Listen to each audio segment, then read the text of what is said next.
Howdy, this is Chris Decato, looking for a track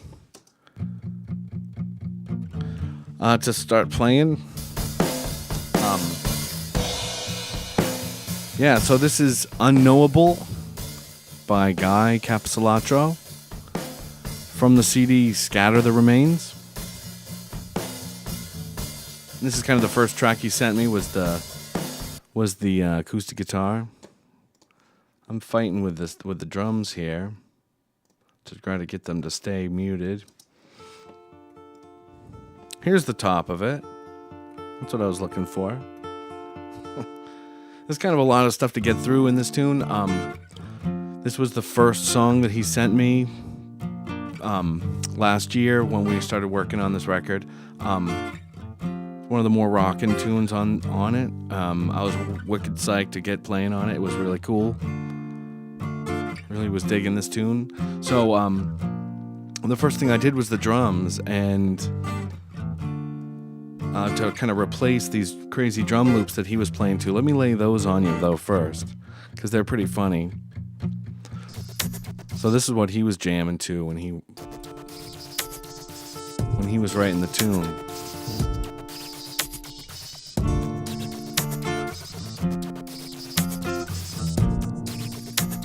Sweet. So yeah,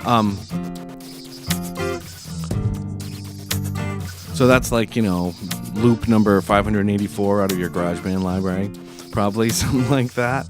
And there's another one that kicked in the choruses, which I thought was really cool that he was doing that. Oh, and I just kind of crashed, sorry. We'll come back. Here she is. So when it gets to that point, and this one actually made the tune. I really liked this one a lot.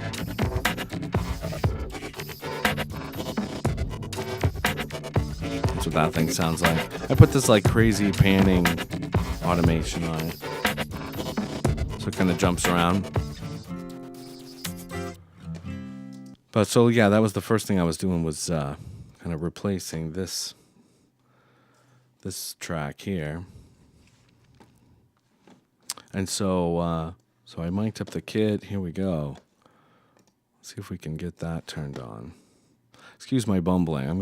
There's a lot of stuff in here, and actually the drums get automated and muting things happen, and so that's gonna kind of mess me up a little bit, possibly. One of the things I did with the drums on this was, it's really just a simple, kick, snare, overhead.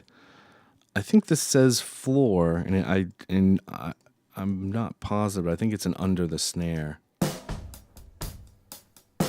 Let's see. This is what's happening. Yeah, so that's under the snare, I'm pretty sure. That's a bottom snare, not floor, but and I'm not going to bore you going through EQs and all that kind of stuff. I've done that before. Like, check out how I EQ the drums. Like, they're just drums. So, but one thing I did do was the parallel compressor, which kind of comes and goes. When we get to this, during the choruses, when it gets to this point, that drum loop kicks in and kind of takes over the drumming. And so for whatever reason, I dropped out the parallel compressor, gets muted, and then it turns back on after that section, and the drums dip down too, so they kind of hide under the loop there while that's going on. But what I want to show you maybe is a little bit of what the parallel compressor's doing to the drum sound. So this is with it, and this is without it. It's pretty subtle, but it's definitely adding some punch. Makes that snare smack a little more. It's just an 1176 waves emulation thing. Getting slammed pretty hard. And this is where it dips down under the loop for the next chorus. So that's that. Pretty simple. Nothing too fancy. It's just my beat up old. I've got a Gretsch kit that you can go buy for $300. You know, that's that drum set. So the next thing to show, I guess, is the couple guitars I threw on. You know, Guy's guitar's in there. It's pretty buried, but it's in there underneath these guitars. Let's mute these guys again.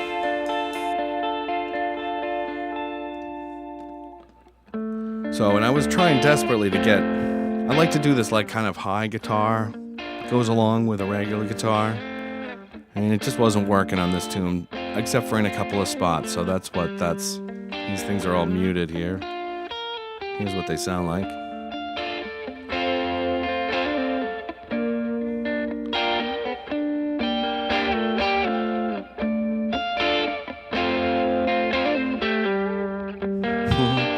So, but it just wasn't working for me. I was like, maybe not on this one. So, but it does work at these, you know, coming out of these choruses, there's little bits.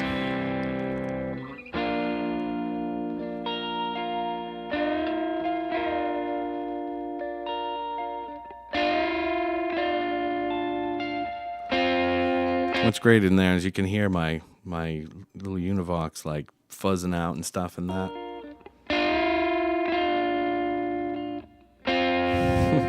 That thing does that a lot. Kind of starts, you know, cooking eggs in there. So the next thing I did was some bass, which is that same amp, and a line. So let's listen to the line first, I guess, if I can get it to go. There it is. So that's my, that's Clint, the Eastwood bass. Just plug straight into my PreSonus Pre going in, and then there's the kind of hilariously distorted amp in this one, because I'm kind of playing chords. You know, I'm doing like these, you know, half chordy things. God, there we go. For the choruses, I'm kind of chunking with a pick. This thing's dying. I torture that amp. Oh, and I'm torturing my computer. This is actually the M-Tron that's crashing this thing. It does that for me once in a while. To me. Bastard. Although I love that thing. Let's look at that next. So there's actually a lot of sound coming out of that amp. It's oftentimes there's a pretty good mix, but in this one, they're definitely...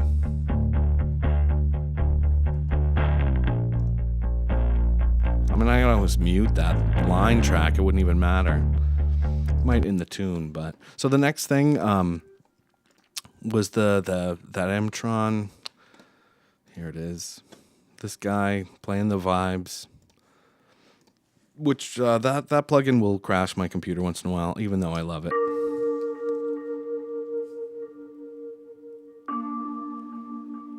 Just really pretty. Just doing some notes in there. What else is there in here? Oh, there's some harmonica, of course. Where are you? There you are. Probably a lot of volume automation, huh? So yeah, that kind of came and went. So that's that. So now we can get into the vocals. Guy, his usual thing is to send me a bunch of 2 or 3 different versions. I pick my favorite one, and then I'll almost always double him in the choruses. It just works. He doubles himself, like he has this ability, uncannily, somehow to sing a song and then sing again, and it's like doubled. And even though he wasn't listening to it, he just does it the same way. Thought you said that we were drowning here. Now I know I was mistaken. Oh, not again. It's doing that to me. We might get a couple of those. Thought you Sorry.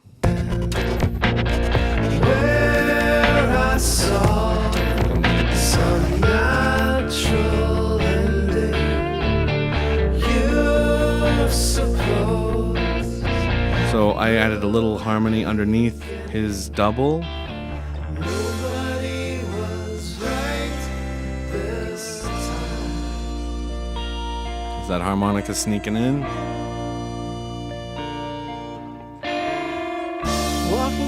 the pines in early dusk. You hold your hand out as a gun. I fall down and writhe upon the ground. You walk close and shoot again. You once said I was unknowable. Hey, a cymbal. And my mind was like a well. So then when I sent that rough mix down, Guy had Jocelyn Mackenzie sing this incredible, a whole bunch of different vocals. And he sent them all up and I was like, whoa, what do I do with all these? I don't know. So, and she's kind of doubled his verses. So I thought it'd be cool to have her kind of like telephony along with him. Ray light breaks your parted clouds. So it's kind of hidden in there, but Illuminates a ragged barn. And the horse is standing idly. almost whispery, you know. And then she did a whole bunch of other parts after, sang the choruses with us at the end. So let's jump back there. Where I saw some natural ending, you suppose a new beginning. Where I saw some natural ending, you suppose a new beginning. Nobody was right. Yeah, so that's really cool to hear that way. One interesting thing that we were hearing some cymbals kind of splashing around in there. Whoops. I've actually been not replacing, just kind of adding to my cymbal collection with my contact library. Been doing this for a while. So I've got a track of just cymbals. Here they come. I've got some really great sounding sampled cymbals and some really crappy sounding real cymbals. So oftentimes I'll just not hit cymbals until after. So that's kind of where most of the cymbals from the tune came from. It's either that or my ride that I have. So that mixed together, if we solo those together, you can kind of get an idea of.